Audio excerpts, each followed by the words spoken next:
Simboliski, ka vizīti Latvijā Hersonas apgabala militārās administrācijas vadītājs sāk ar okupācijas muzeja apmeklējumu.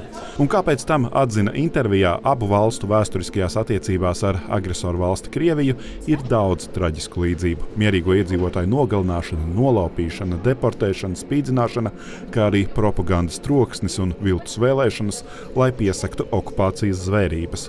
Pēc tā, ko šeit šodien redzēju, varu teikt, pēdējo 80–85 gadu laikā Krievijas izmantotajās metodēs nekas nav mainījies.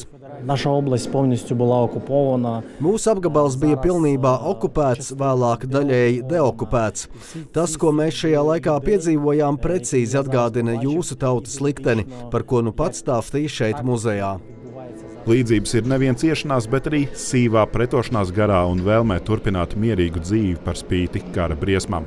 Tādēļ Hersonas militārās administrācijas pārstāvi šodien ar Rīgas domes un citu Latvijas pašvaldību pārstāvjiem dalījās pieredzē, kā nodrošināt iedzīvotājiem ikdienas pakalpojumus kara laikā.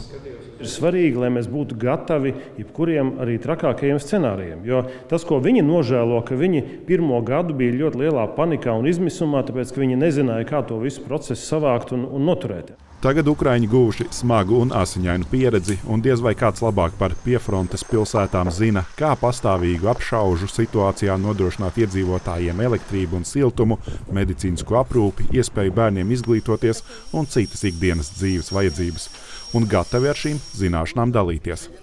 Mūsu vizītes mērķis ir dot Latvijai kaut ko pretim par jūsu milzīgo palīdzību, dalīties zināšanās, ko mēs esam ieguvuši caur ciešanām, nāvēm un teritorijas zaudējumiem.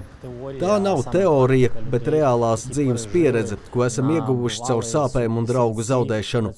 Toties tagad mums ir ceļa karte, ar ko mēs tagad varam dalīties.